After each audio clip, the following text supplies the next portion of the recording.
राधा। बात बड़ी ऊंची है।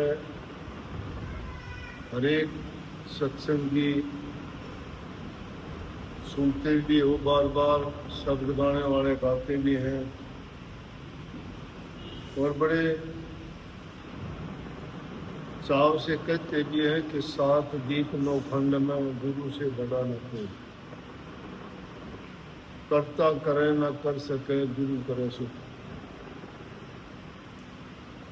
कहने के लिए बात अच्छी लगती है। गुरु पर श्रद्धा विश्वास रखने वाले, गुरु से प्रीत करने वाले, गुरु को सब कुछ मानते हैं, तो 7 दीप 9 खंड की बात में सारी सृष्टि आ जाती है। ये उससे ऊंचे दर्जे पर पहुंच के ये बात कही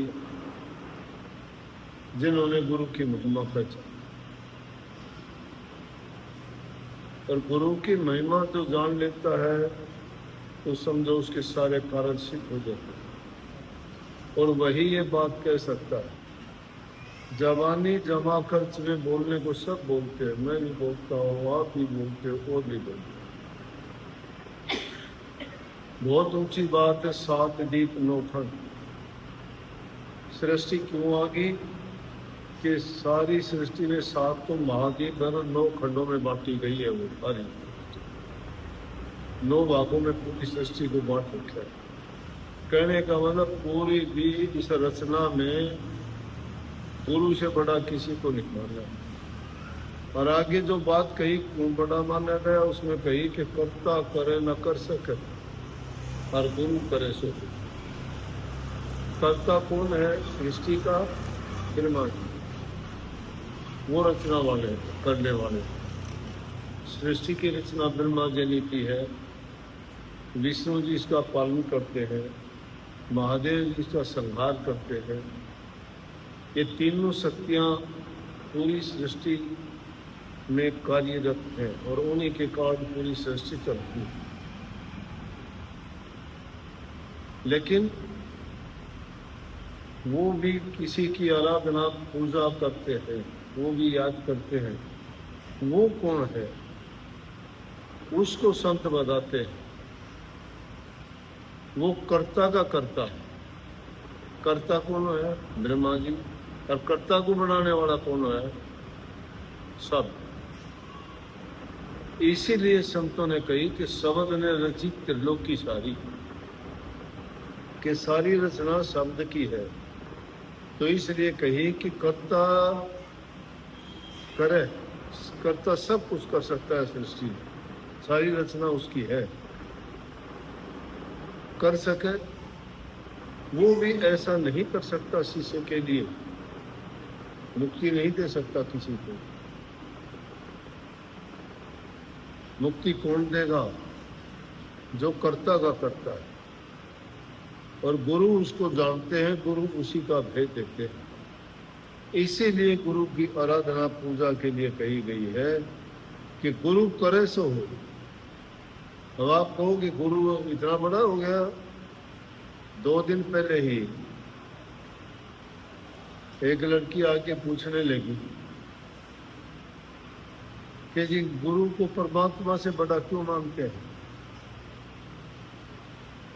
वही बात इसमें भी है। गुरु को परमात्मा से बड़ा क्यों मानते हैं? ये बात आपने सुनी भी है कि गुरु गोविंद दौं खड़ेर काके लागू पाए, बलिहारी गुरु आपने गोविंद दिया बताए। गुरु इसलिए महान है कि गोविंद उसने बता दिया, परमात्मा को वो दिखाने वाले हुए। तो उस लड़की ने जब सवाल किया मेरे से, बोले जी गुरु परमात्मा से बड़ा कैसे है? मैं बोला परमात्मा को गुरु दिखा सकता है, परमात्मा गुरु नहीं दिखा सकता। हमें जो भक्ति का राज बताते हैं गुरु बताता है।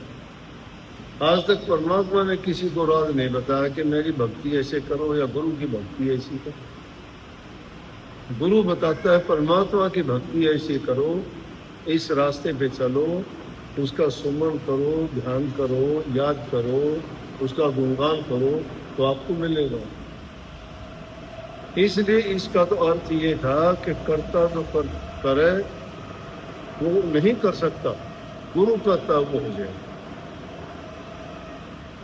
लेकिन आगे जो बात कही थी पलटू साहब की वाणी की, पलटू साहब कहते हैं कि कर तो देगा, उसी में मैं मिलाता हूँ, वो तो वाणी दौलत थी। गुरु तो कर देगा, लेकिन गुरु से करवाने वाला भी तो होना चाहिए।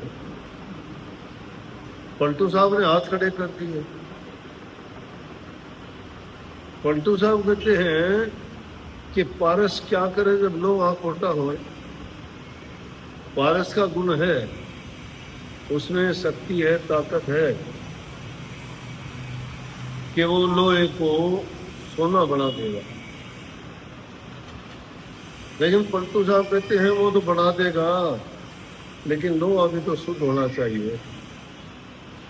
खोट जब लोहे में है, और पारस से उसका क्या करेगा? पारस रात दिन उसके पास रखा रहो, वो उसको सोना नहीं बना सकता। क्यों नहीं बना सकता? क्योंकि लोहे में खोट है। तो ये लोहे और पारस की बात नहीं, पलटू साहब ने इस बात को गुरु और शिष्य के ऊपर ढाल के कहा है कि कोई भी अगर ये सोचता हो कि मैं ये नहीं कर सकता, मुझे दर्शन क्यों नहीं होते, मुझे शांति क्यों नहीं मिलती, मैं नाम भक्ति गुरु भक्ति क्यों नहीं कर सकता, उसमें खोट है। वो आके बेशक गुरु से ना कहो कि मेरा भजन नहीं बनता है, मेरा सुमरण नहीं होता है, मैं ध्यान में नहीं बैठ सकता हूँ, इसका मतलब ये उसकी कमी है, ये उस लोहे की कमी है। वो उस पारस के पास जाए, वैसे गुरु पारस है, शिष्य लोहा है, गुरु पारस है, लेकिन उस लोहे में कमी है, मिलावट है, खोट है उसमें। और उस खोट के कारण गुरु उसको क्या देगा? गुरु बेचारा क्या करेगा? गुरु बेचारे के भी दो कारण हैं। एक तो बेचारा कहते हैं असहाय दुर्बल कमजोर को बेचारा, कि जिसका कोई सहारा नहीं, बेचारा है। लेकिन दूसरा इसका मतलब बेचारा भी है कि विचार, कि गुरु क्या विचार करे इस पर। विचार करने का मतलब बेचारापन का यह है कि गुरु इस पर क्या विचार करे जब उसने खुद के अंदर कमी। और फिर पलटू साहब उन बातों को कहते हैं सारे के सारी जो हम रोजाना के जीवन में गलतियां करते हैं, सारी की सारी बातें अपनी मन और इंद्रियों की भूख को मिटाने के लिए करते हैं, अपने मन की चाहना और उसकी इच्छा पूर्ति के लिए काम करते हैं। अब ये चीजें तो जो चाहती हैं वो उस भक्ति के बिल्कुल विरुद्ध है। जो उन्होंने बात कही कि गुरु से तो टेढ़ा चीतर विश्वास से प्रीत है। विश्व क्या है? दुनियादारी के विषय विकार, नीच कर्म है, पाप कर्म है, दुर्बुद्धि है, दुर्गुण है। उनसे उनके साथ हम प्रीत लगाते हैं, विषय विकारों के गुलाम हैं, और गुरु की बात पर तनिक भी ध्यान नहीं देते, उन बातों को अनसुना करते हैं। क्योंकि हमें बातें अच्छी कौन सी लगती है? दुनियादारी। अब ये बताओ, दुनियादारी की बातें कितने दिन आपको अच्छी लगेगी? तुम्हारा मन करता है वो करते हो, आप मन चाहता है वो करते हो, मन कहता है वो करते हो। अगर मन कहता रहे तुम ना करो, मन क्या करेगा? मन पर अंकुश नहीं है हमारा, और जितनी भी कमियां आती हैं ये मन की कारण आती है। मन हमारे से अपनी मर्जी के मुताबिक काम करवाता है। तो पलटू साहब कहते हैं, मैं जगत की रीत को देख के मैंने भी कान पकड़ लिए, क्या करूं मैं, ऐसा है हो। कर सकते हैं, सब कुछ कर सकते हैं, वो नहीं, हम भी कर सकते हैं। हमने भी वो सारे गुण हैं, लेकिन क्यों नहीं कर पाते हम मन के कहे चलते हैं, मन मुखी हैं। अगर गुरु कहे उसकी आज्ञा में चले तो गुरु हमारे हित की बात कहते हैं, उनका अपना निजी स्वार्थ नहीं है उसमें, पर हित के लिए कहते हैं, दूसरे के कल्याण के लिए कहते हैं।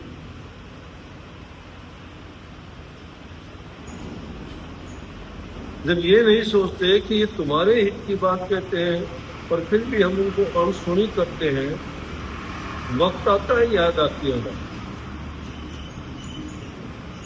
जब वो बात सच्ची होती है फिर याद आती है, फिर कहते हैं हाँ मुझे ये कहा था, मुझे ये बोला था, ये सत्संग में कही थी बातें तो याद होती है, लेकिन उन बातों पर चलना, उनको अपनाना, उनको अपने जीवन में ढालना या उनके मुताबिक अपना जीवन जीना हमें नहीं चाहते। और इसीलिए भक्ति के अंदर नेक कामों के लिए, परहित पर उत्पाद के लिए हम भूल हो जाते हैं, उन बातों को नहीं मानते। अगर जितनी विरह, जितना वैराग्य हमें पहले लगा था, जिस चीज काम के लिए आते हैं, और वही वैराग आगे तक लगा रहे, तो मैं कहता हूं कि वो एक नहीं, वो तो लाखों जीवों को त्यागने वाला जीव बन जाएगा, लाखों जीवों को त्याग देगा। लेकिन क्या है कि दुनियादारी के रीति रिवाज हमें अपनी ओर घसीट ले जाते। दुनियादारी की चीजों में बड़े मस्त है। सच्चे बन के रहो, नेक काम करो। ये दिखावटी बातें, बनावटी बातें, ये इंसान को गिरावट की ओर ले जाती हैं। इनसे जीव का आकाश होता है। दूसरी चीजें उनको इतने जल्दी अपना लेते हैं, जिन चीजों के लिए कोई प्रचार नहीं है, कोई उसमें तुम्हें चाय तक पूछता नहीं है, ना तुम्हें कोई बैठने के लिए कुर्सी मुद्दा देता है, ना कोई तुम्हें पंखा, हवा या कूलर लगाता है। और जिस चीज के लिए आपके लिए तैयार रहते हैं, भोजन तैयार रहता है, खाने पीने की व्यवस्था की जाती है, बैठने के लिए स्थान दिया जाता है, गर्मी में कूलर पंखे लगाए जाते हैं, ठंडा पानी पिलाया जाता है, वो तो तुम्हारा कुछ नहीं। और जहाँ पे ये पता भी है कि उसका नतीजा, परिणाम बहुत बुरा होना है, इसका नतीजा बहुत अच्छा होना है, फिर भी क्यों? मानसिकता हमारी बदली हुई है। जो काम किए जाते हैं वो सिर्फ मन के दायरे में रह के किए जाते हैं। अब ये पानी रखा, मन तो कहेगा पी लूं, उठा के अभी पी लूं, लेकिन मैं चाहूंगा नहीं पीऊं तो करो ना। कितनी बार कहेगा, मन तो कह जाएगा, जब तक दिखाई देगा कहेगा पी ले, लेकिन नहीं पीना तो नहीं पीना। क्यों पी ले? अपने आप को देखते नहीं हम, तो मन की तरफ गौर ही नहीं करते हुए, मन ने चाहा कि नहीं, उसी क्षण काम कर लिया, उसके लिए चाहे झगड़ा करना पड़ो, उसके लिए चोरी करनी पड़ो, उसके लिए चाहे झूठ बोलना पड़ो, उसके लिए चाहे किसी से भिड़ना पड़ो, चाहे उसके लिए घर बार परिवार रिश्ते नाते तोड़ने पड़ो, तोड़ देते। कितने शराबियों को नहीं देखे नालियों में मुंह दिए पड़ते हैं, घर वालों की क्या दुर्गति करते हैं, कितने लोग नहीं देखे, थोड़ी देर के कारण घर बार छोड़ के, माँ बाप छोड़ के, भाई बंधु को छोड़ के भाग जाते हैं, पर फिर कुछ दिन के बाद में वो रिश्ता टूटने के बाद में रोते फिरते हैं। वो बिरे बैराग कितने दिन के लिए था?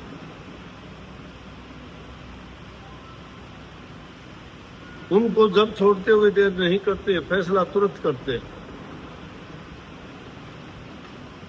इसलिए धैर्य रख के, सोच समझ के, उसके परिणाम की ओर गौर करके अगर हम रखें तो हमारे दोष निकट जाएंगे। दोष मुक्त हो जाएंगे तो धर्म युक्त हो जाओ। दोष मुक्त जब तक नहीं होते धर्म युक्त नहीं हो सकते। दोषों से जब तक भरे हुए हो, चाहे कहीं भी जाओ, पूजा पाठ करो, गुरु के पास जाओ, ध्यान लगाओ, नाम जपो, भक्ति करो, तप करो, पूजा पाठ करो, कोई काम नहीं आएगा। क्या काम आएगा? खिलौने की रेल में बैठ के कभी मंजिल पे पहुंच सकते हो? ये खिलौने की गाड़ियां हैं। बनावटी चीजों से कभी भी तृप्ति नहीं होगी। सच्चाई सिर्फ प्रभु है, मालिक है। इसलिए गुरु के पास जब जाते हो तो गुरु के वचन की पालना। फिर गुरु ये नहीं कहेगा कि मैं क्या करूं। इस जगत की इनके कारनामों की हालत देख के तो महापुरुष लोग रो देते हैं। क्यों? कहीं पलटू साहब में पलटू में रोने लगा। देख जगत की रीत, जगत की रीत देख के रोने लग गया। क्या है? अरे सच्चे की बात नहीं मानते, झूठे के पीछे फिरते हो। भक्त लोगों के बारे में उल्टे सीधे बोलते हो, बदमाशों के साथ तुम उनके मित्रता करते हो। चोर उच्चके ठगों को कुछ बोल नहीं सकते, जो दीन गरीब हीन लोग हैं उनको परेशान तंग करते हो। तो ये जगत की रीत है। इसको देख के पलटू साहब कहते हैं, इन चीजों को देख के रोना आता है मुझे। तो ये खोट जब भरे हुए हैं तो पारस क्या करेगा, गुरु क्या करेगा? उन शिष्यों का पार उतारा होता है जो खोट रहित हो जाते हैं, पाप मुक्त हो जाते हैं, दोष दूर कर देते हैं। पहले उसके लिए पवित्र बनना पड़ेगा। कोई भी चीज बनने से पहले अपने आप को उसके लिए योग्य बनाना पड़ता है, और उस योग्यता के लिए अच्छे गुण उसमें होने चाहिए। क्यों लिख दिया दो वो लिख दिया? पहले दाता शिष्य भया। जो गुरु बनता है वो पहले शिष्य भया था। जो शिष्य ही नहीं होया वो गुरु कैसे हो जाएगा? जो शिष्य होया ही नहीं वो गुरु कैसे हो जाएगा? पहले शिष्य बनेगा तो ही गुरु बनने के लायक होता होगा। शिष्य कैसे बनेगा? जो तन मन धन अपना अर्पण कर देगा। जिन तन मन धन अपना अर्प दिया वो शिष्य भया, और वही शिष्य फिर गुरु दाता बन गया, फिर दात बख्शने वाला बन गया। तो वो बनने के लिए पहले शिष्य बनना पड़ेगा। गुरु बनने से पहले शिष्य बनना पड़ेगा। आदमी बनने से पहले बच्चा बनना पड़ेगा। बच्चा था जब तभी तो आदमी बना, बच्चा था ही नहीं तो आदमी कैसे बन जाएगा? सीधा कोई आदमी बन गया, सीधा कोई बाप बन गया, सीधी कोई माँ बन गई? पहले बच्चे ही थे। वो बनने से पहले उनको बनना पड़ता है। इसलिए भक्ति का मार्ग सुगम तो है, लेकिन कठिन मानने के लिए है, अपनाने में कठिन है, सुनने में करने में बहुत आसान है।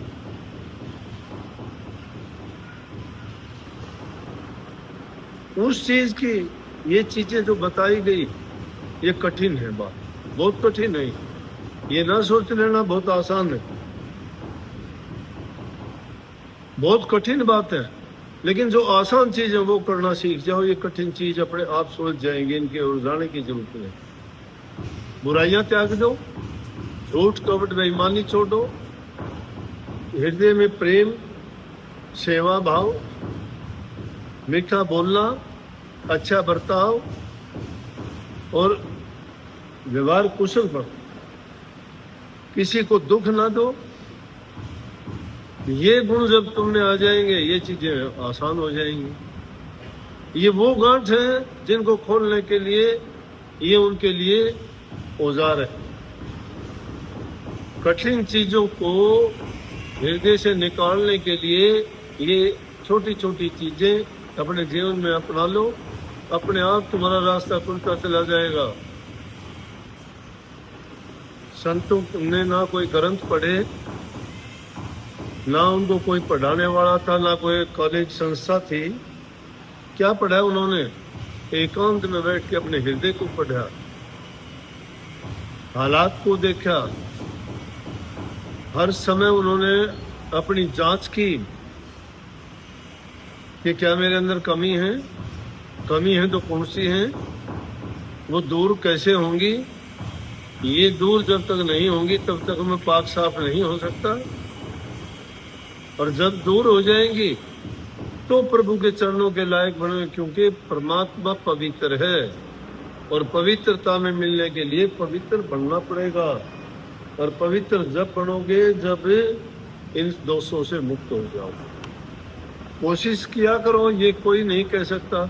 छोटी छोटी बातों के लिए भाग के आते हो, मेरा ये है, मेरा वो है, मुझे ये तकलीफ है। मैं कहता हूँ तकलीफ होगी नहीं। जब सब तकलीफों का इलाज है फिर तकलीफ क्यों है? फिर तुम्हें नाम क्यों दिया गया था? क्यों तुम्हें भक्ति की रीत सिखाई गई थी?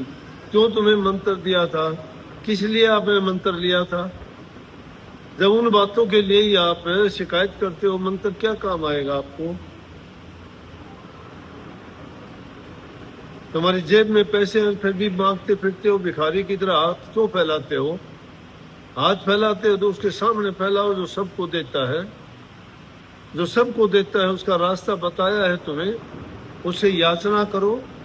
याचना वो नाम याचना है, वो प्रार्थना है। और वो जब बोलोगे कहोगे सुनता है, वो सबकी सुनता है। कभी उसके भेदभाव नहीं है। हमने अपने खोटे कर्म करके भेदभाव खुद पैदा किए। वो भेदभाव नहीं करता। पिछले खोटे कर्म करके तो हमें ये मिला है जो जीवन हालात है। और अब जो अच्छे नहीं करते और फिर शिकायत करते हो। अरे जिसके कर्जा है वो मेहनत करके कर्जा उतार देगा। कर्जा उतारना ही नहीं चाहते। शरीर का रोग इंसान का कर्म का भोग है।